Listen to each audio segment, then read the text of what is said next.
One of the three core languages of websites. Now, the first one is HTML. We've already seen that. It controls the structure of your web page via HTML tags.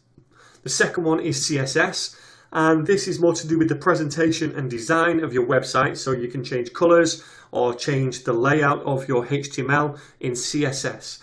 And the third one is JavaScript, and JavaScript is responsible for adding additional behavior and interactivity to your website to make it more interesting. So say for example you had a website with a gallery on, and in that gallery you want users to be able to click to zoom in and out of your images. If you wanted to do that, then you, my friends, would probably need JavaScript to do it.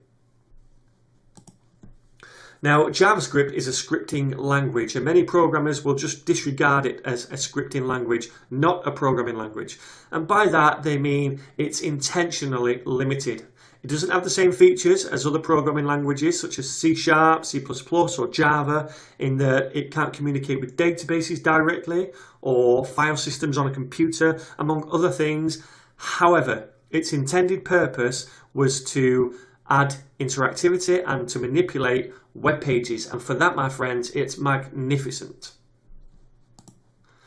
Now, JavaScript is a client-side language, and essentially what that means is that it runs on your computer, in your browser.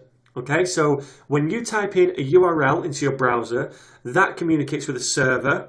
It gets the information from the server, which brings it back to your computer in the browser and displays it to you in the form of a web page.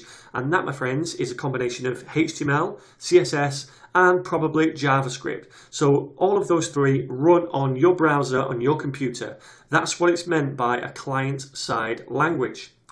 This is different from other programming languages such as Ruby on Rails, PHP and ASP.NET. They all run on a server. So if you go to a website running one of these technologies, you'll type in the URL, communicate with the server, the code will run on the server and then send the results of that code to your web browser where it's displayed in a web page. So JavaScript is client-side, other programming languages are server-side.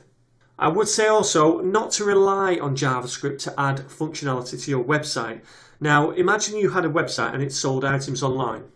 If you were to add some kind of behavior to that website which relied on JavaScript, for example, a user couldn't add an item to their shopping basket without JavaScript enabled, then that website is not very good. You want to make a website that's going to be accessible to everyone regardless of whether they're using JavaScript or not. So make it without JavaScript first, make sure it runs completely fine on its own, and then add JavaScript to it to give it that magic touch and the added interactivity. And finally, I'm going to say this, JavaScript is not and has nothing to do with Java. Java is a completely separate language, and JavaScript is just a name that was given to it while Java was really popular, so they jumped on that bandwagon. The official name for JavaScript is ECMA-262, but we all refer to it as JavaScript. So that's about it for this introduction to JavaScript. I hope now you've got a broad view of what it is and what it can do. In the next lesson, we're going to start using it to create our first JavaScript program. I'll see you guys then.